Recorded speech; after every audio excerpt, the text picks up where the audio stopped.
Hello friends, welcome again to your own YouTube channel Scary Night Express। Friends, आज की कहानी निशांत की है, जो एक अमावस्या की काली रात को एक रहस्यमय तांत्रिक से मिलता है, जो उसकी जिंदगी में छिपे रहस्यों से पर्दा उठाता है। परछाइयों की इस कहानी में आत्मा, जिन्न और बदले की आग में जल रही एक मृत महिला के बीच क्या निशांत अपने परिवार को बचा पाएगा? जानते हैं इस रहस्यमय और रोमांचक सफर में। तो चलिए हो जाइए सवार अपने एक्सप्रेस में और चलिए एक नई कहानी की ओर, जिसका नाम है अमावस्या की आखिरी काली रात। अमावस्या की वो रात जब बिल्कुल अंधेरा था, हाथ को हाथ नहीं दिखाई पड़ता था। ऐसी अंधेरी रात में निशांत अपनी कार से घर की ओर जा रहा था। वह जल्द से जल्द घर पहुंचना चाहता था। तभी उसे रास्ते में एक आदमी काले कपड़े पहने चलता दिखाई दिया। निशांत आगे बढ़ रहा था, तभी उसने हाथ दिया। निशांत गाड़ी रोकना नहीं चाह रहा था, लेकिन अचानक वह आगे आ गया। जोर से ब्रेक लगाकर निशांत ने गाड़ी रोकी। उसे बहुत गुस्सा आया। क्या मरना है क्या? वह आदमी साइड वाली विंडो के पास आकर बोला। मरना नहीं, बचाना है तुझे, तेरे परिवार को, तेरे कारोबार को। निशांत को कुछ समझ में नहीं आ रहा था। परेशान है, फिर भी इतना गुस्सा? कारोबार तेरा चल नहीं रहा, परिवार बीमारी से परेशान है और तुझे नहीं पता तेरे ऊपर मौत का साया छाया हुआ है। तुम्हें यह सब कैसे पता? इस अमावस्या की रात में तेरा ही इंतजार कर रहा था मैं। मुझे पता था तू हाईवे छोड़कर इस सुनसान रास्ते से गुजरेगा। मुझे अपने साथ ले चल, आगे मौत का साया तेरा रास्ता रोके खड़ा है। निशांत डर गया। उसने उस आदमी को अपनी गाड़ी में बिठा लिया। निशांत ने गौर से देखा। काले कपड़े पहने वह कोई तांत्रिक था। गले में कई छोटी बड़ी माला पड़ी हुई थी। हाथ की हर उंगली में अंगूठी।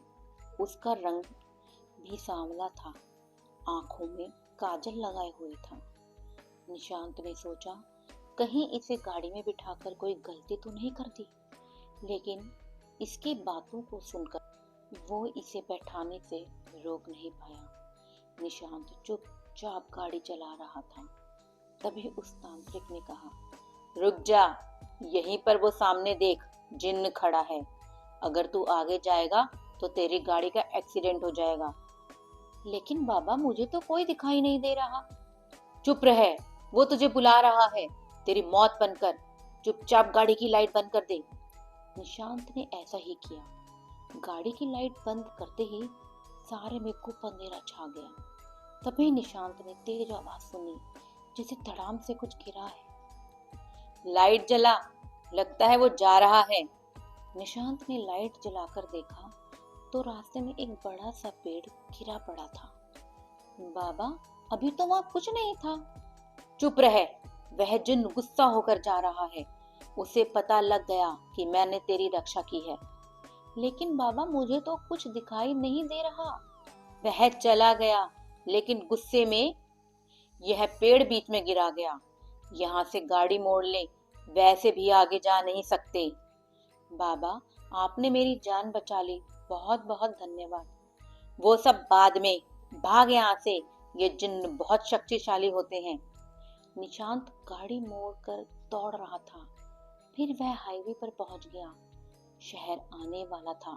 तभी तांत्रिक ने कहा, गाड़ी रोक दे, मुझे यहीं उतरना है। लेकिन बाबा, इस सुनसान रास्ते पर अब कहाँ जाएंगे? मुझसे सवाल मत कर, चुपचाप घर चला जा। कल रात को मैं तेरे घर आऊंगा। निशांत डर के मारे कुछ नहीं बोला और गाड़ी लेकर घर की ओर चल दिया। घर पहुंचकर उसने अपनी पत्नी रेखा को सारी बात बताई। सुनिए, माँ पिताजी को यह सब बात मत बताना। पिताजी पहले से ही बीमार हैं। माँ जी ये सब सुनेंगी तो डर जाएंगी। अरे, उस तांत्रिक ने तो मेरा पता पूछा ही नहीं, वह यहाँ तक कैसे पहुंचेगा? वह सब छोड़िए, आप सही सलामत आ गए, यही काफी है। अगले दिन रात को 9 बजे किसी ने दरवाजा खटखटाया। निशांत ने गेट खोला। सामने वही तांत्रिक खड़ा था। बाबा, आपको मेरा घर कैसे मिला? मुझे पूजा करनी है, तेरे घर में किसी का साया है। तांत्रिक ने पूजा शुरू कर दी।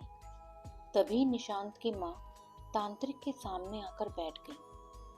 तुझे भी खाऊंगी। किसने भेजा है तुझे यहाँ? इस परिवार को बर्बाद करना है। सही सही बता, क्या बात है? यह मुझे शमशान से साथ लाया। कब? इसका दोस्त मरा था, तब यह शमशान गया था। वहां इसके दोस्त के बराबर मेरी चिता जल रही थी।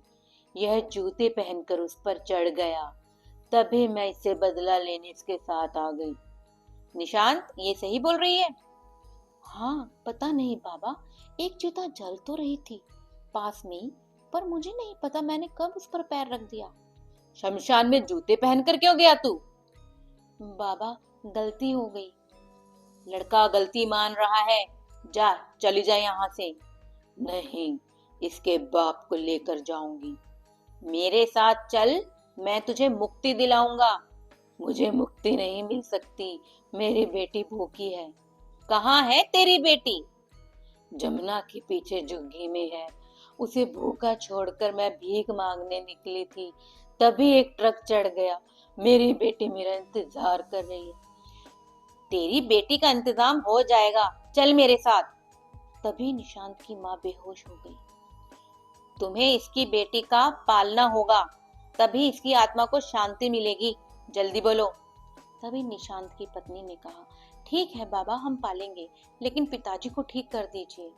निशांत ने भी उसकी हामी हामी लाई। तांत्रिक और निशांत उस झुग्गी में गए। वहां झुग्गी वालों से बात की और निशांत ने उस बच्चे को गोद ले लिया। उसके बाद ना तो वह तांत्रिक नजर आया, ना वह चुड़ैल। निशांत का परिवार बहुत खुशहाल हो गया। उसके पिता स्वस्थ हो गए, कारोबार फिर से चलने लगा। पर निशांत उस अमावस्या की आखिरी काली रात को कभी नहीं भूलेगा। तो फ्रेंड्स, यह थी आज की कहानी, अमावस्या की आखिरी काली रात। फ्रेंड्स, अगर आपको ये कहानी पसंद आए तो please like, share and subscribe ज़रूर करिएगा। इससे मुझे मोटिवेशन मिलता है। धन्यवाद।